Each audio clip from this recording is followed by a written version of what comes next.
Hola, esto es New Books Network en español. Un saludo a todas las personas que se conectan con nosotros. Bienvenidas, bienvenidas a un nuevo episodio de New Books Network en español. Mi nombre es Camila Núñez y seré su anfitriona. En este episodio vamos a hablar sobre el libro Tecnología, Ciencia y Naturaleza en la Historia de las Mujeres, de las coordinadoras académicas Margarita Sánchez Romero y Miren Yona González, publicado por Comares Editorial en 2023 en la colección Mujeres, Historia y Feminismos. Margarita Sánchez Romero es arqueóloga y divulgadora, catedrática de prehistoria en la Universidad de Granada y miembro del Instituto Universitario de Investigación de Estudios de las Mujeres y de Género de la misma universidad. Y Miren Yona González es doctora en Historia Contemporánea por la Universidad del País Vasco. Trabaja como profesora titular de Historia Contemporánea en la Facultad de Ciencias Sociales y de la Comunicación de la Universidad del País Vasco, y su trabajo de investigación se centra en tres grandes áreas de interés: la construcción de las identidades contemporáneas desde una perspectiva nacional, de clase y de género en el País Vasco, la historia oral y el análisis de la memoria desde una perspectiva cultural, y la historia de género y el estudio de las relaciones de poder entre hombres y mujeres. Entonces, profesora Miren, muchas gracias por aceptar esta invitación y bienvenida a New Books Network en español. Bueno, muchísimas gracias a ti por organizar esta charla sobre nuestro libro. Bien, este libro, profesora, es el resultado del 20º Coloquio Internacional de la Asociación Española de la Investigación de Historia de la Mujer, que se llevó a cabo en Granada en octubre de 2021. Estábamos hablando ahorita que es un libro que ya tiene varios años de trabajo, y este libro recoge las discusiones que tuvieron lugar en este coloquio, representadas en ponencias, en mesas redondas y en discusiones. Hablemos primero que todo sobre esta Asociación Española de Investigación de Historia de la Mujer. Cuéntenos un poco sobre esa organización, cómo surgió, su trayectoria y cómo llega a consolidarse en estos coloquios que se realizan. Bueno, nuestra asociación tiene ya más de 30, 35 años, te calcularía. Entonces es una iniciativa que surge en los años 90 al calor de lo que es el replanteamiento de la historia social, ¿no?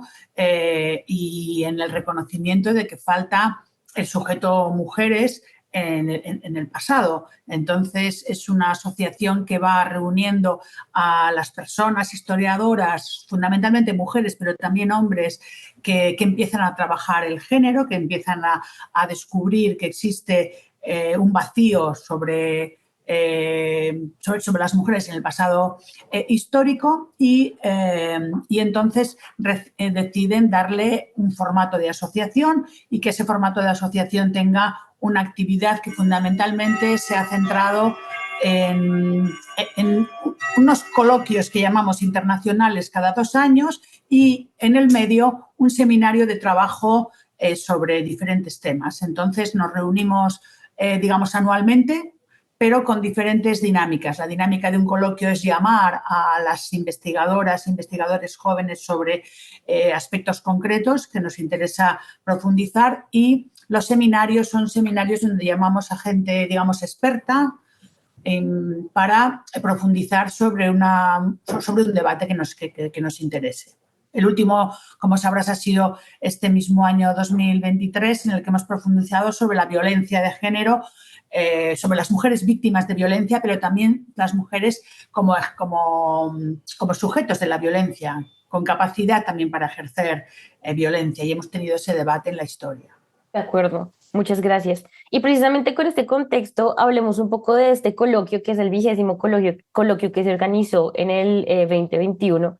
Se organizó para celebrar el 35º aniversario de la publicación del libro de Donna Haraway, el Manifiesto Cyborg, como se le conoce coloquialmente, y los 25 años de la edición en español con el título Ciencia, Cyborg y Mujeres, la reinvención de la naturaleza.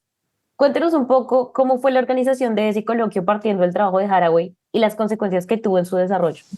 Sí, pues vamos a ver, este coloquio estuvo pensado antes de la pandemia. Era un coloquio que teníamos que celebrar en 2020 y tuvimos que retrasar un año por el fenómeno de la pandemia. Claro. Entonces habíamos detectado ya la importancia de trabajar el tema de la tecnología en la historia de las mujeres, pero también el tema del binarismo naturaleza-cultura, de ese binarismo que atribuye de una manera artificial la cultura y la civilización a lo masculino y a los hombres, y la naturaleza a las mujeres. Entonces queríamos trabajar todos esos temas, llamar a la comunidad de historiadoras a profundizar en ese tema, pero entonces nos dimos también cuenta, bueno, afortunadamente, que coincidía con el aniversario de Donna Haraway y nos pareció una oportunidad extraordinaria, porque Donna Haraway ha sido enormemente influyente, es antropóloga, pero ha sido enormemente influyente y nos ha ayudado mucho a desbloquear precisamente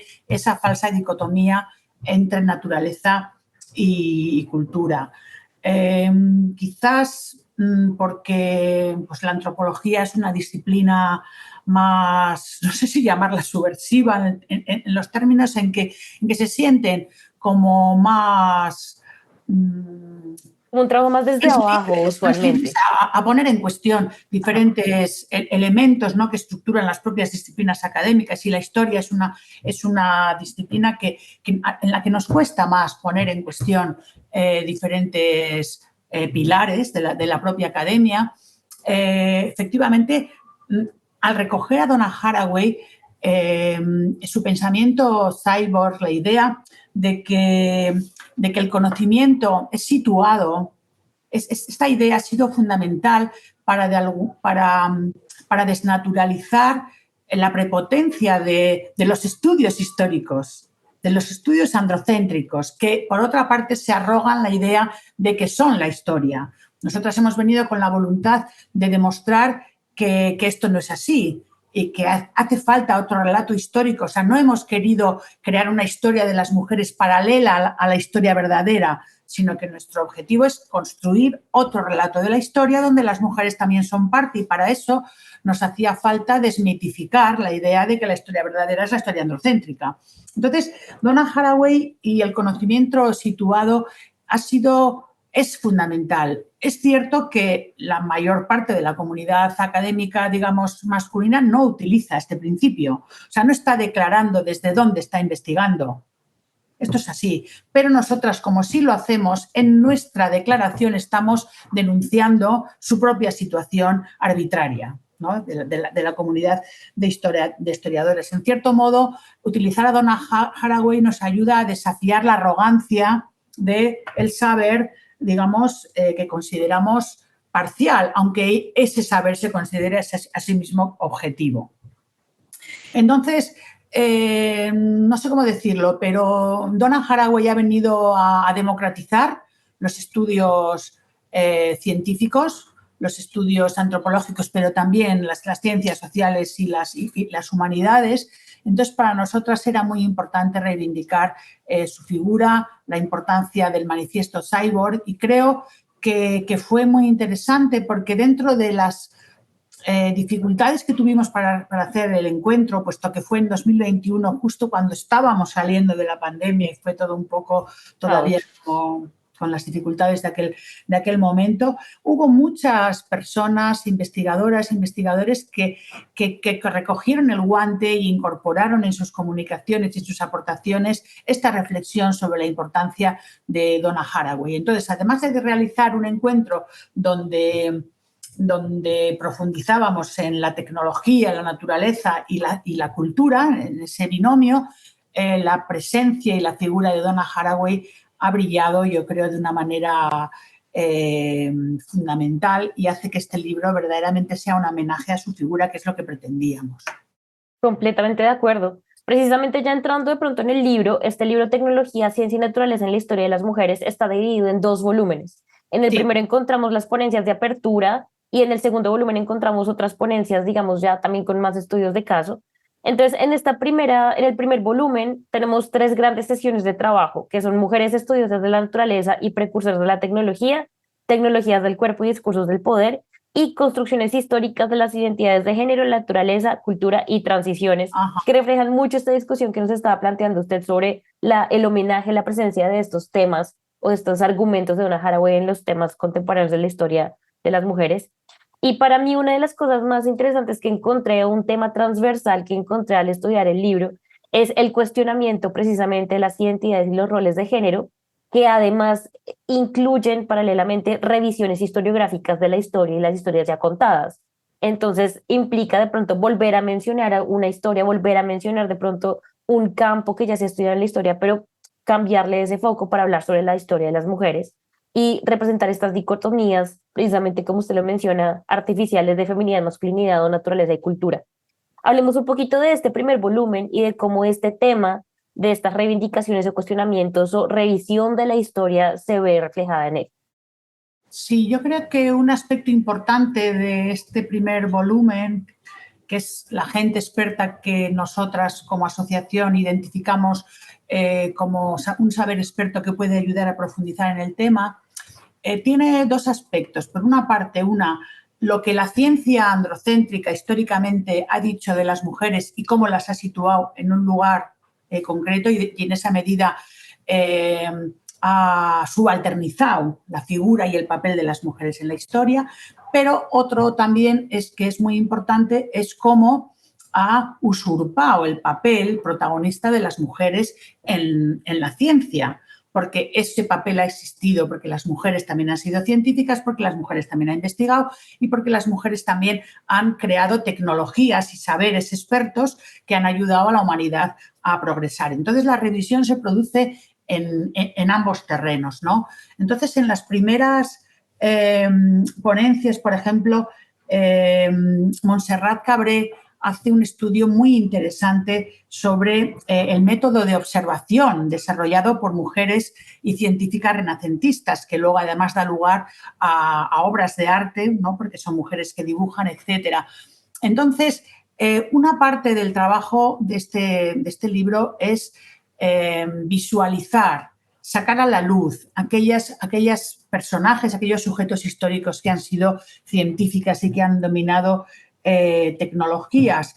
Otra parte importante, por ejemplo, lo que trabaja Ángela Muñoz, es la idea de cómo en un momento determinado, cuando esas mujeres estaban realmente participando y siendo sujetos de la ciencia, hay toda una serie de discursos misóginos que van determinando cuál es el lugar de las mujeres, cómo están totalmente determinados por la virtud, por la pureza, por un espacio fuera de lo público y cómo desde el Renacimiento estas mujeres van saliendo de unos territorios que les pertenecían en primera instancia. Yo querría destacar, porque dio lugar a mucho debate y porque creo que es un trabajo muy, muy novedoso, el de José Javier Díaz Freire, porque nos deconstruye la figura de Rousseau. Entonces, Rousseau es un filósofo importantísimo y que lo tenemos también desde la teoría feminista y como historiadoras feministas en el inicio de una nueva forma de entender la civilización, que es la modernidad, ¿no? Y él crea una nueva forma de entender también a los sujetos, la construcción de la política, la democracia, tantas cosas no parten de ahí, pero en este caso José Javier Díaz Freire nos deconstruye su manera de entender el amor, de tal manera que de repente nos sitúa en esa postura de sospecha que todas las feministas tenemos que tener hacia los grandes constructores de discursos y de ideas que imaginan cómo hay que organizar la sociedad.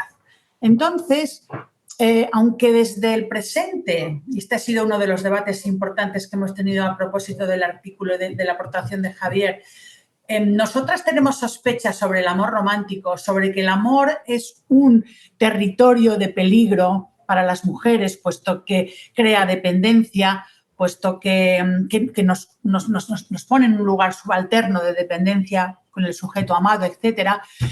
Javier le da la vuelta al guante, es decir, le da la vuelta a esta idea para reivindicar el amor como una energía positiva, una energía que pertenece al territorio de las mujeres, que les da libertad desde tiempos anteriores, como es la época del amor cortés, ¿no? Sí. Donde el amor cortés lo que exige es un respeto del ser amado a la persona que ama, entre una reciprocidad y una igualdad.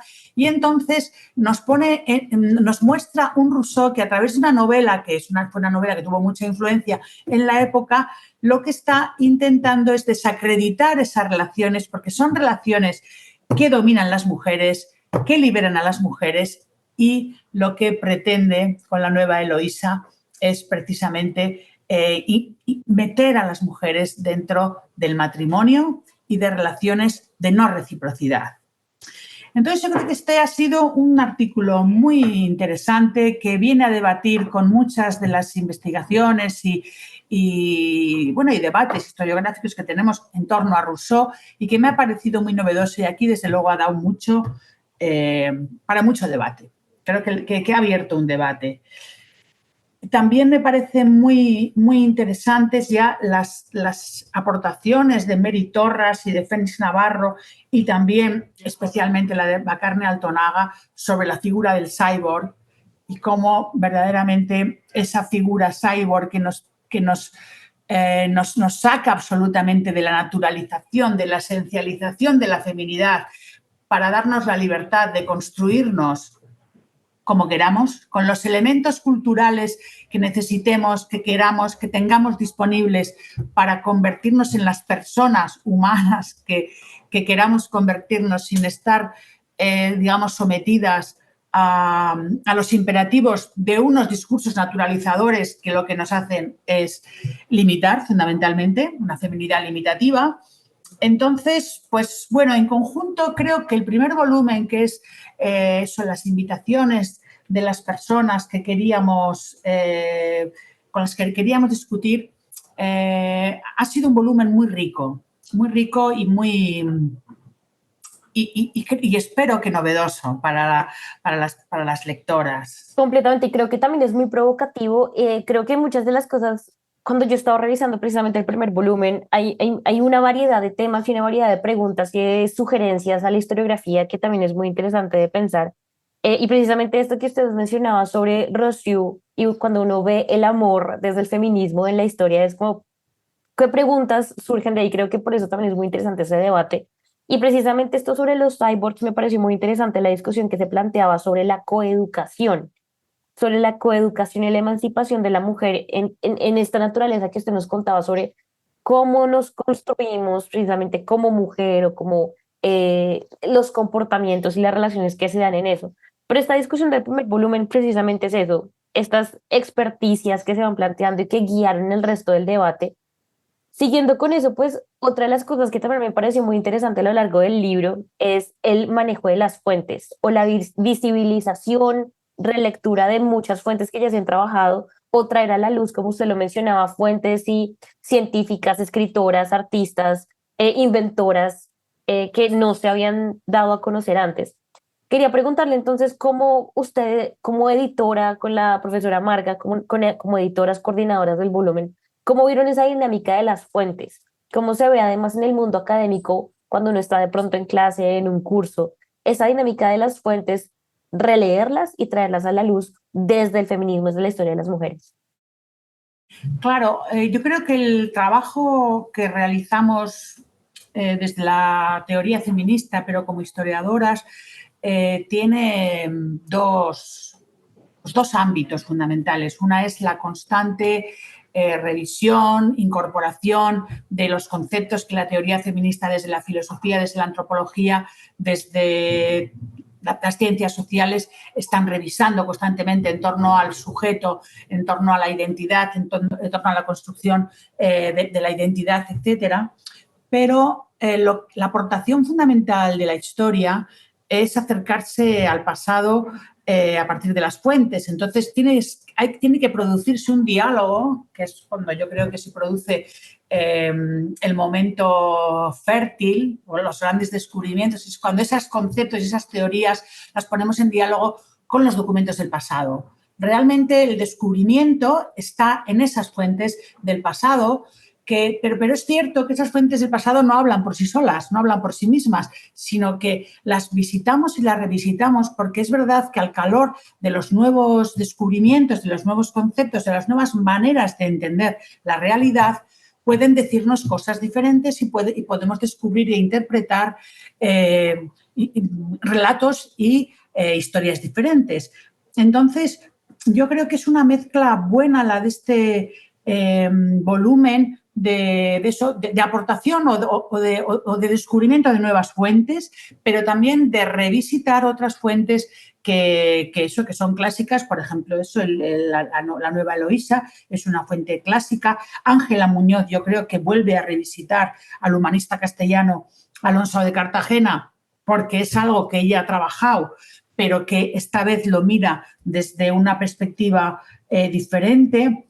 Yo creo que Sandra Caballo también hace un esfuerzo muy grande por volver a repensar la práctica médica en Italia al calor de los nuevos avances de la historiografía de género. Y Francesca Bray nos trae un estudio, en cierto modo, de caso, pero que nos descubre una realidad en China muy interesante, y es la manera en que se producen contradicciones en los momentos de progreso o en los momentos en los que una sociedad o un régimen político incorpora a las mujeres a lo público o al activismo, ¿no? Las contradicciones que se producen en ese mismo proceso. Entonces, creo que es una mezcla muy buena que viene a demostrar, yo creo, la fortaleza de la historia como disciplina. Y aquí no me voy a reivindicar como algo superior, pero quiero decir que la historia tiene ese punto importante, que es la teoría la tenemos, ¿vale? Por un lado, pero necesitamos que las fuentes de una época nos respondan, nos enseñen, y para eso tenemos que interrogarlas con conceptos nuevos y revisitarlas constantemente.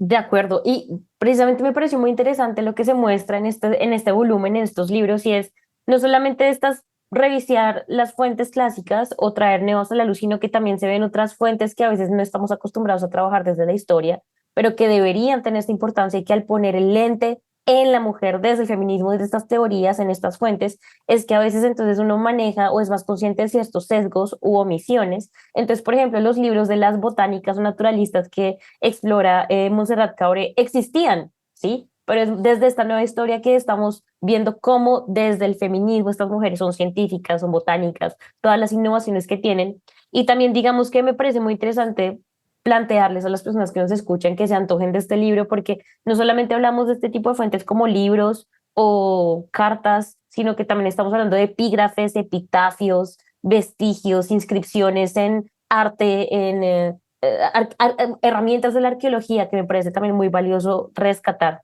Bien, continuamos hablando, y quería hablar porque estábamos hablando que este libro tiene 2 volúmenes muy amplios. Ya hablamos un poco del primero, quería hablar del segundo. Sí. Y es una cosa muy importante porque tiene varios trabajos de diferentes temas que apropian todos estos conceptos del feminismo y los aportes de Haraway, pero hay mucha variabilidad de temas y también de idiomas. Tenemos capítulos en inglés y en italiano, así como en español.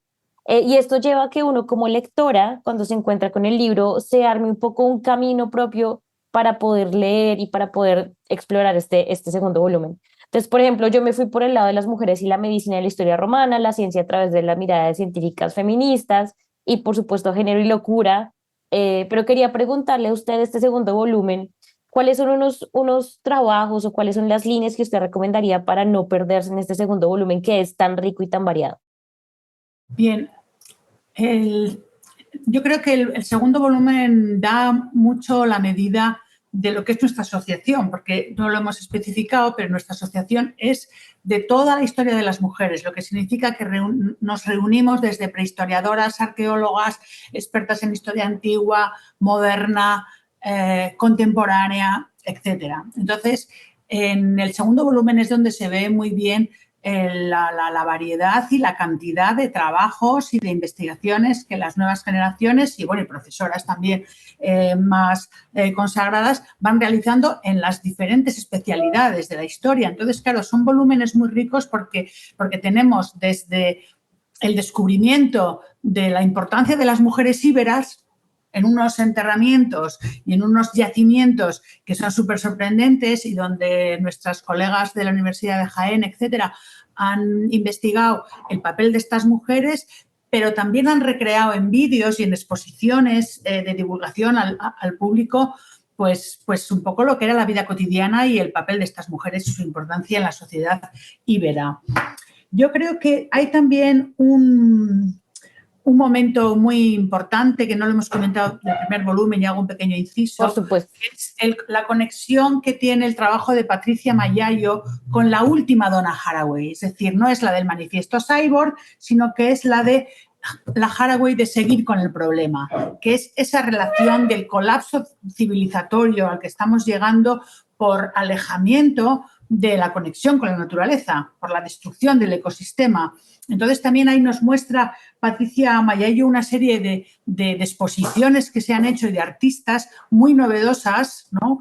Y cómo se está poniendo en cuestión pues, el esquema de funcionamiento capitalista, pero extractivista y tantas cosas, ¿no? Y cómo el apego o la defensa de la naturaleza es parte consustancial del feminismo, no solo en el pasado, sino también en el presente.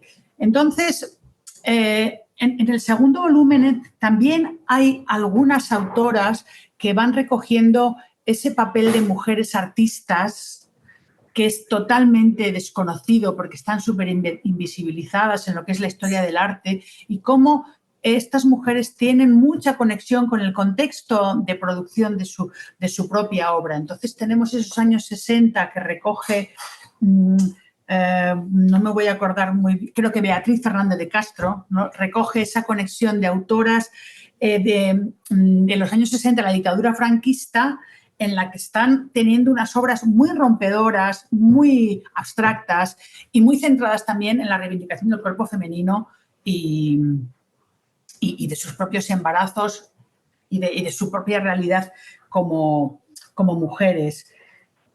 Hay también algunos capítulos que me parecen muy resaltables, que son, por ejemplo, el de Marta Velasco, que hace ese hincapié tan importante en la búsqueda de esas científicas que están metidas en el laboratorio. O sea, tenemos absolutamente, no sé, imaginado, representados los laboratorios y la propia ciencia como hombres con bata blanca y, sin embargo, constantemente estamos descubriendo cómo hay un proceso de sustitución del trabajo, de la investigación de montones de mujeres en los laboratorios y en los lugares donde se están pensando y repensando el progreso y cómo luego, de alguna manera, son eliminadas de la historia, de la ciencia. No sé qué más podríamos destacar muchas cosas porque también están, efectivamente, tú has señalado esas mujeres que investigan la Sicilia medieval y en la que vemos cómo hay una defensa y un protagonismo de los patrimonios de las mujeres frente a los intentos de usurpación de maridos, de padres, de familiares, ¿no? Y cómo se parecen más a mujeres guerreras que defendieran sus señoríos y su patrimonio que, pues no sé, que amas de casa metidas en castillos medievales. Es decir, cada vez que nos acercamos al pasado con otra mirada, descubrimos que el significado de ser mujer es muy distinto en las diferentes épocas, pero también con respecto al presente y a lo que se ha creado como una generalización de la figura de la mujer doméstica, del ama de casa, de la madre incondicional. Es decir, hay muchos significados de todo eso, de ser madre, de la maternidad, del hecho de ser mujer, del dominio patriarcal, ¿no? Y yo creo que una de las virtudes de nuestra asociación es que al simultáneamente poner en común y juntar a personas especialistas de todas las especialidades, de repente tenemos unos libros y unos encuentros pues muy, muy ricos. Completamente de acuerdo y creo que eso es muy, muy resaltable. También quería mencionar este trabajo, por ejemplo, el enfoque de género con el que se trabaja el Big Data en este artículo sobre el género y locura en el franquismo, que me pareció muy innovador, me sorprendió, pero es eso de nuevo, la tarea de traer a colación no solamente el estudio histórico, sino el trabajo de historiadoras y científicas sociales que se está haciendo hoy en cosas que están, digamos, que se están usando mucho, pero no es el enfoque de género. Hablando un poco ya del trabajo editorial de estos dos volúmenes que tienen mucha relación con el coloquio y la asociación, como lo veníamos hablando, a mí me gusta preguntar un poco sobre el trabajo material o físico del libro y quería preguntarle sobre la portada, porque es una imagen muy linda, muy delicada, tiene fresas, flores, es como un relicario. Quería preguntarle que nos contara un poco cómo fue ese trabajo editorial de diseñar el libro, su título y pues esta imagen de portada. ¿Qué querían significar?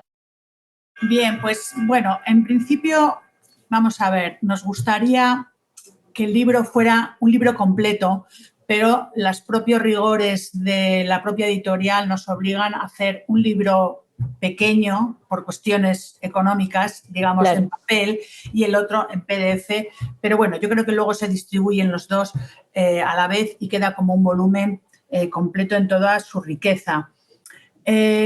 Sobre la portada, yo creo que, o sea, por una parte necesitábamos encontrar un elemento que conectara con la sensibilidad femenina, con las pequeñas cosas que dentro de historias de subalternidad son valiosas para las mujeres. Eso por un lado. Y por otro lado, queríamos también destacar la conexión de las mujeres con la vida, con la defensa de la vida, con la mejora del progreso, con la dedicación a pensar en términos de tecnología y de ciencia, pero para el bien común y de la vida. Y entonces, pues investigando por internet, porque además también las portadas y las imágenes tienen mucha dificultad por el tema de los derechos, libre de derechos, etcétera, pero nos encontramos con esto que es un espejito. Y entonces, en la medida en que es un espejito, es un objeto de tocador, que nos parecía, y lo que representa es el árbol de la vida. Es una representación del árbol de la vida y entonces nos pareció como la cuadratura del círculo, ¿no? Que estábamos encontrando una portada que tenía o recogía los significados que el conjunto del encuentro había tenido para nosotras y para las intenciones que nos planteábamos y los objetivos. Entonces nos sentimos muy identificadas y muy a gusto con la portada del libro, verdaderamente. Me alegra que lo señales Completamente. porque sí fue un trabajo editorial importante, nos costó llegar a él y cuando lo encontramos nos sentimos realizadas, diríamos. Verdaderamente ha quedado bien. Completamente de acuerdo, por eso me gusta resaltarlo, porque sé que el trabajo editorial detrás del diseño no es solamente el contenido de un libro, sino de cómo se presenta. Y la primera imagen que uno ve del libro es esta portada que, así como usted lo mencionaba, es ese reflejo, ese círculo que se cierra y que además tiene esta imagen de que sí es un espejo, y qué femenino es, pero que es esa imagen que queremos profundizar de lo femenino en este libro, me parece también muy importante. Y las felicito por este trabajo, por supuesto. Quería relacionar entonces este trabajo, este libro del que hemos conversado, con lo que se viene o con lo que se ha hecho en la asociación desde el 2021 y la publicación de este libro. Y es que se ha realizado otro coloquio, se ha publicado otro libro y ahorita viene otro coloquio a realizarse en octubre del 2024. Entonces quería que nos contara un poco cuál es ese camino que ha seguido después de la publicación de este libro. Específicamente hablemos del vigésimo primero coloquio que se realizó en 2022, por favor. Bien, pues como te he contado, veníamos de la pandemia, veníamos realmente de un bajón en todos los sentidos de lo que era la red y la capacidad de reunirnos. Entonces, para el siguiente coloquio pensamos cuál podría ser un tema de mucha importancia y de mucho interés. Entonces hay que recordar que antes de la pandemia vivimos las grandes huelgas de 2018, Sí. las mujeres saliendo a la calle, las mujeres dándole al feminismo un contenido de masas y revolucionario a nivel global.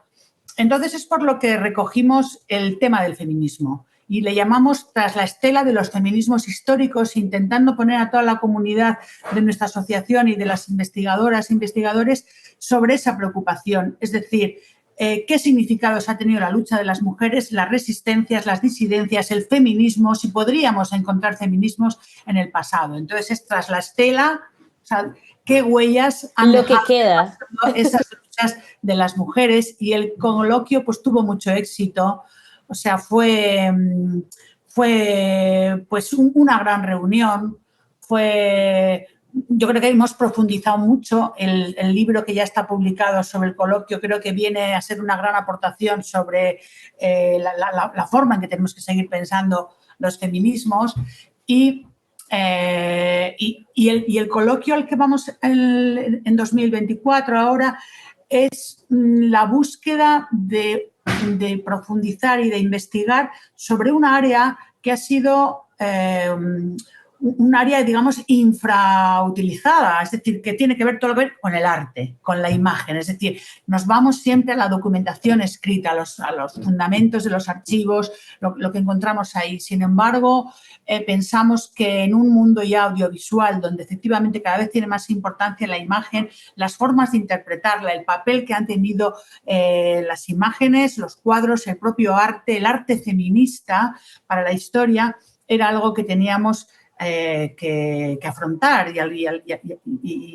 y que retomar, y entonces es donde nos vamos a centrar en el próximo coloquio en octubre de 2024. Perfecto. Este coloquio para las personas que nos escuchan se denomina El Giro Feminista en el Estudio de las Fuentes Visuales y se va a llevar a cabo del 23 al 25 de octubre de 2024 en la Universidad Autónoma de Madrid del Consejo Superior de Investigaciones Científicas. Profesora Miren, muchísimas gracias por esta conversación, por este abrebocas a este libro del 2023 y a este trabajo de la asociación. Por favor, cuéntenos dónde las personas que nos escuchan pueden conseguir más información sobre el coloquio o sobre los libros o sobre la asociación. Sí, sobre el coloquio y sobre los libros, siempre en la web de la asociación, aim.org. O sea, esa es nuestra web y ahí tenemos pues cómo va el coloquio, todas las cuestiones técnicas y también vamos colgando todos los libros. Y el hecho de hacerse socia de la asociación lo que te permite es descargarte las publicaciones desde el primer momento. Dentro de 2 años ya veréis que hay una serie, todas las publicaciones pasan de alguna manera a uso público, pero en los primeros 2 años de alguna manera los mantenemos privados para las socias. Entonces, pues bueno, animar a la gente a asociarse, puesto que si no nos juntamos, si no nos asociamos, no podríamos hacer todas estas cosas. Es importante para nosotras ser más y sobre todo que lleguen nuevas mujeres jóvenes, porque es verdad que la historia del asociacionismo en general es una historia que viene del feminismo de la segunda ola y que ya somos muchas las mujeres pues más mayores, ¿no? Entonces lo que nos gusta es ver llegar a historiadoras, a investigadoras jóvenes con sus nuevos saberes y con sus nuevas propuestas y con sus nuevas ideas.